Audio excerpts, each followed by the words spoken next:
தமிழொலி நேயர்களுக்கு வணக்கம். இன்றைய மதிய நேர பிரதான செய்திகள். முதலில் தலைப்பு செய்திகள். முன்னாள் ஜனாதிபதிகளின் சலுகைகள் ரத்து, விரைவில் வெளியாக உள்ள முக்கிய அறிவிப்பு. பாதாள உலக குற்ற கும்பலுக்கு எதிராக எடுக்கப்பட உள்ள நடவடிக்கை. ரத்தினபுரி வனப்பகுதியில் தீ விபத்து. இலங்கையில் இன்று முதல் கடுமையாக அமல்படுத்தப்படும் சட்டம். வீடொன்றில் சந்தேகத்துக்கிடமான முறையில் உயிரிழந்த நபர். முட்டை உணவுகளின் விலைகளை குறைக்குமாறு கோரிக்கை. 83 கடவுச்சீட்டுகளை வைத்திருந்த ஆணும் பெண்ணும் கைது. தமிழர் பகுதியில் பெண் கொலையில் சிக்கிய 20 வயது இளைஞன். சில நாட்களில் கொட்டி தீர்க்க போகும் கனமழை, பொதுமக்களுக்கு விடுத்துள்ள அறிவித்தல். தொடர்வன விரிவான செய்திகள். ஜனாதிபதி உரிமைகள் ரத்து சட்டமூலத்தின் மீதான உயர் நீதிமன்றத்தின் முடிவை சபாநாயகர் ஜெகத் விக்ரமரத்ன செவ்வாய்க்கிழமை அறிவிக்க உள்ளார். இந்த வார நாடாளுமன்ற அமர்வு நாட்களுக்குள் சட்டமூலத்துக்கு ஒப்புதல் கிடைக்கும் என்று எதிர்பார்க்கப்படுகின்றது. முன்னாள் ஜனாதிபதிகள் அல்லது அவர்களின் மனைவிகளுக்கு வழங்கப்படும் உத்தியோகபூர்வ குடியிருப்புகள் மற்றும் மாதாந்திர கொடுப்பனவுகளை ரத்து செய்யும் சட்டமூலம் அரசியலமைப்புக்கு எதிரானது என பல மனுக்கள் உயர் நீதிமன்றத்தில் தாக்கல் செய்யப்பட்டது. 5 முன்னாள் ஜனாதிபதிகளில் மஹிந்த ராஜபக்ச மட்டுமே கொழும்பு 7 விஜயராம மாவட்டத்தில் உள்ள ஒரு உத்தியோகபூர்வ இல்லத்தை ஆக்கிரமித்துள்ளார். அரசாங்கம் முன்னர் அதனை மீளப்பெற முயற்சித்துள்ளது. மற்றைய முன்னாள் ஜனாதிபதிகள் சந்திரிகா குமாரதுங்க, மைத்திரிபால சிறிசேன, கோடபாய ராஜபக்ச மற்றும் ரணில் விக்ரமசிங்க அவர்களின் தனிப்பட்ட இல்லங்களில் வசிக்கின்றனர்.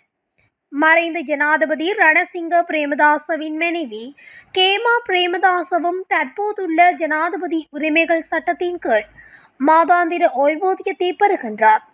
இந்நிலையில் இந்த வார நாடாளுமன்ற அமர்வு நாட்களுக்குள் சட்ட மூலத்துக்கு ஒப்புதல் கிடைக்கும் என்று எதிர்பார்க்கப்படுகிறது.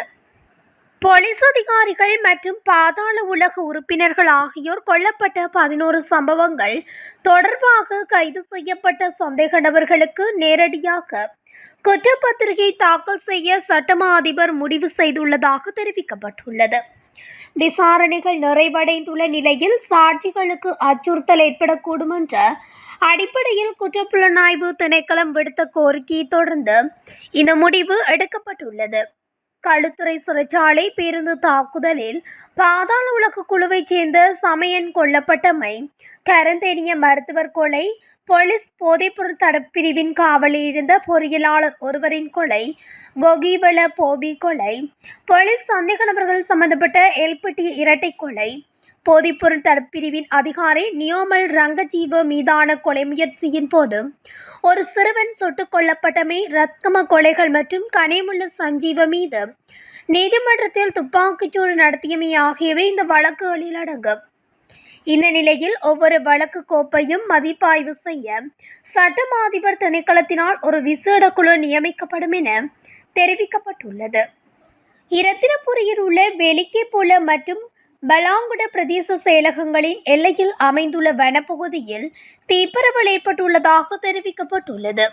கொங்கஸ் என்ன கிராம அலுவலர் பிரிவில் உள்ள வன பாதுகாப்பு துறைக்கு சொந்தமான பிரதேசத்திலேயே இந்த தீ விபத்து ஏற்பட்டுள்ளதாக அனர்த்த முகாமைத்துவ மையம் தெரிவித்துள்ளது. இந்த நிலையில் தீயை கட்டுக்குள் கொண்டு வருவதற்காக காப்புகள இராணுவ முகாம் மற்றும் வனத்துறை அதிகாரிகளின் உதவியை போலீசார் கோரியுள்ளனர். இலங்கையில் போக்குவரத்து சட்டம் இன்று முதல் கடுமையாக அமல்படுத்தப்படும் என போக்குவரத்து அமைச்சு அறிவித்துள்ளது. அதற்காக வாகனங்களை சோதனை செய்ய நாடு முழுவதும் போலீஸ் அதிகாரிகள் பணியில் ஈடுபடுத்தப்படுவார்கள் என போக்குவரத்து பிரதியமைச்சர் பிரசன்ன குணசேன சுட்டிக்காட்டியுள்ளார். இதன்போது போக்குவரத்திற்கு தகுதியற்ற வாகனங்கள் மற்றும் வண்ணங்கள் மாற்றப்பட்ட வாகனங்கள் குறித்தும் சோதனை செய்ய திட்டமிடப்பட்டுள்ளது.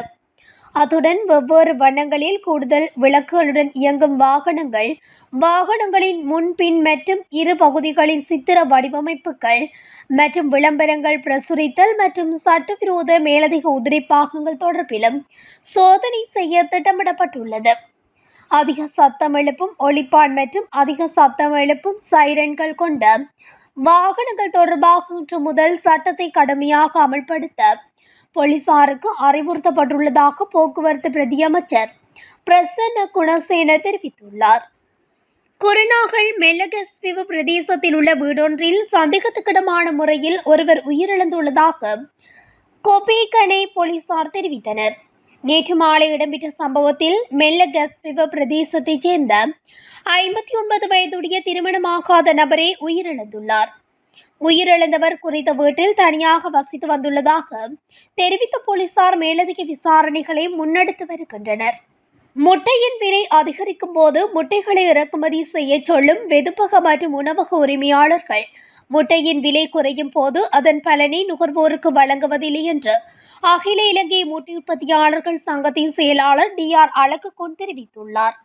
முட்டையின் விலை சுமார் ஒரு வருடமாக குறைந்துள்ள நிலையில் முட்டைகளை பயன்படுத்தி உற்பத்தி செய்யப்படும் உணவுப் பொருட்களின் விலை ஒப்பிடுகையில் குறையவில்லை. அதன்படி கேக், முட்டை ரொட்டி உள்ளிட்ட உணவுப் பொருட்களின் விலைகளை குறைக்க வேண்டும் என்று DR அழகுகோன் தெரிவித்துள்ளார். தற்போது முட்டை விலையில் சரிவு ஏற்பட்டுள்ளதாகவும் பண்ணையிலிருந்து ஒரு முட்டை 24 தொடக்கம் 25 ரூபாவுக்கு சந்தைக்கு வழங்கப்படுவதாகவும் அவர் மேலும் தெரிவித்துள்ளார். நாடு தற்போது முட்டை உற்பத்தியில் தன்னிறைவு பெற்றிருந்தாலும் முட்டை உற்பத்தியாளர்கள் தொடர்ந்து நெருக்கடிகளை எதிர்கொள்கின்றனர் என்று அவர் தெரிவித்துள்ளார். கனிமுள்ள போலீஸ் பிரிவின் கொரகொள்ள பகுதியில் பல்வேறு நபர்களுக்கு சொந்தமான 83 கடவுச்சீட்டுகளை வைத்திருந்த ஆணொருவரையும் பெண்ணொருவரையும் போலீசார் கைது செய்தனர்.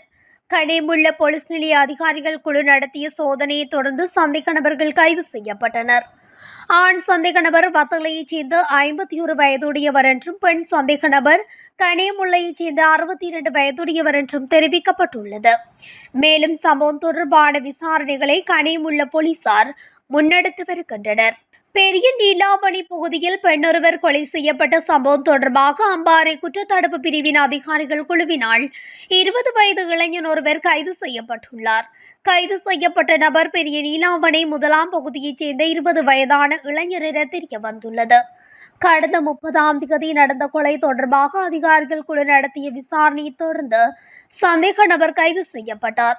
கொலைக்கு உதவிய குற்றச்சாட்டின் பேரில் சந்தேக நபர் நேற்று போலீசாரால் கைது செய்யப்பட்டிருந்தார். அத்துடன் சந்தேக நபருக்கு சொந்தமான வேன் மற்றும் மோட்டார் சைக்கிள் ஒன்றையும் போலீசார் பொறுப்பேற்றனர். மேலும் சம்பவம் தொடர்பான விசாரணைகளை அம்பாறை குற்றத்தடுப்பு பிரிவினர் முன்னெடுத்துள்ளனர். அடுத்த சில நாட்களில் வடக்கு, வடமத்திய, கிழக்கு மற்றும் உவா மாகாணங்களில் மாலை வேளைகளில் இடியுடன் கூடிய மழை பெய்வதற்கான சாத்தியம் காணப்படுவதாக வளிமண்டலவியல் திணைக்களம் அறிவித்துள்ளது. வளிமண்டலவியல் திணைக்களத்தினால் வெளியிடப்பட்டுள்ள வானிலை அறிக்கையிலே மேற்கண்டவாறு எச்சரிக்கை விடுக்கப்பட்டுள்ளது. அந்த அறிக்கையில் கூறியதாவது: வடக்கு, வடமத்திய, கிழக்கு, மத்திய, சபரகமுவ மற்றும் ஊவா மாகாணங்களிலும் குருநாகல் மற்றும் ஹம்பாந்தோட்டை மாவட்டங்களிலும் பல இடங்களில் பிற்பகல் 1 மணிக்கு பின்னர் மழை அல்லது இடியுடன் கூடிய மழை பெய்யக்கூடிய சாத்தியம் காணப்படுகிறது. இந்த பிரதேசங்களில் சில இடங்களில் 75 மில்லிமீட்டருக்கும் அதிகமான ஓரளவு பலத்த மழை வீழ்ச்சி எதிர்பார்க்கப்படுகிறது. மேல் மற்றும் சபரகமுவ மாகாணங்களிலும் காலி மற்றும் மாத்தறை மாவட்டங்களிலும் சிறிதளவான மழை பெய்யும் என கூறப்படுகிறது. இடியுடன் கூடிய மழை பெய்யும் வேளைகளில் அந்த பிரதேசங்களில் தற்காலிகமாக பலத்த காற்று வீசக்கூடும்.